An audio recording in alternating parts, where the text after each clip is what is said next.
Om Shri Gurubhyo Namaha. Need for a polite and non-abusive language.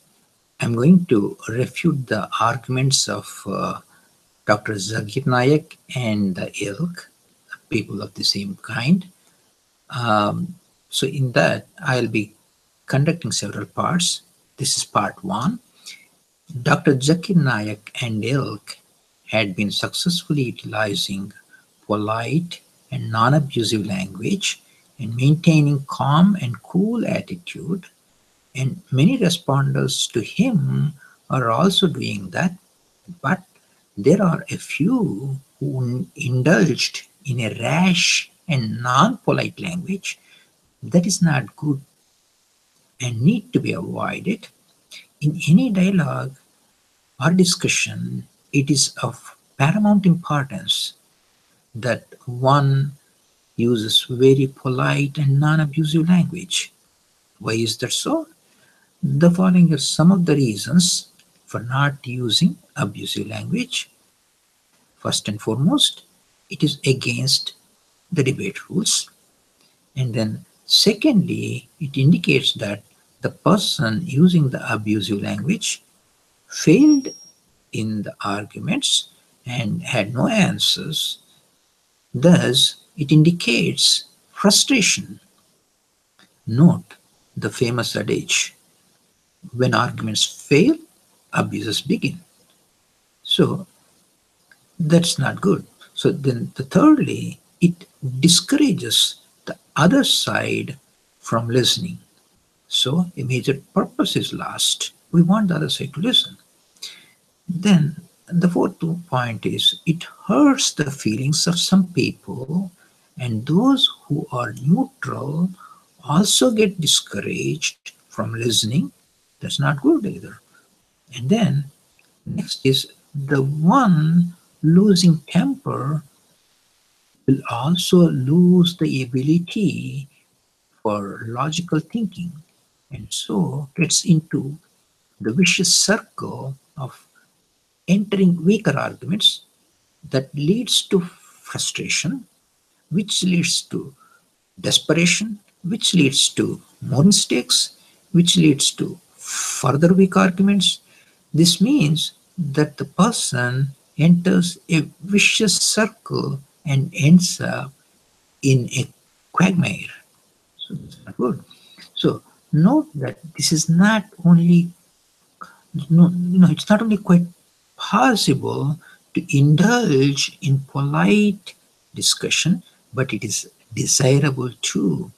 One need not compromise any argumentative strength in the process. In fact, it may even contribute to become an additional layer of force. So it's an additional layer of forte. It's an additional layer of strength. So it's very important that we do that. And then I have seen on YouTube and heard many discussions, and I noticed that even if some points are good, they are wandering all over and lack clarity, simplicity, comprehensive coverage, and precision. So the purpose of this series is to cater to those needs, and I will make every effort to be precise and effective. Because of the gravity of the subject, it is possible that the complexity becomes unavoidable in some cases, but where the simplicity is possible, I will make it simple. I will try to give a comprehensive picture, initially in English and later on in Hindi as well, if possible. Then, while it is true, as many claim, preachers like Zakir Naik typically play mind games with the enchanted listeners, often selectively quoting, rather twisting the lines from sacred scriptures to impose the ultimate idea of religious supremacy in the audience's psyche and ultimately establish why one should embrace their religion. This is arguably the trade technique of televangelists such as Dr. Zakir Naik. Such an assertion will not gain much strength unless one proves where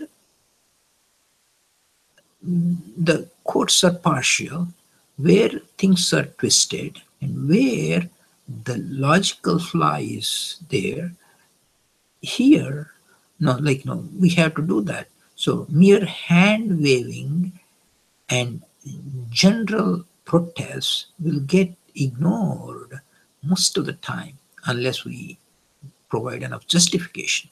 The purpose of this series is precision and fact finding.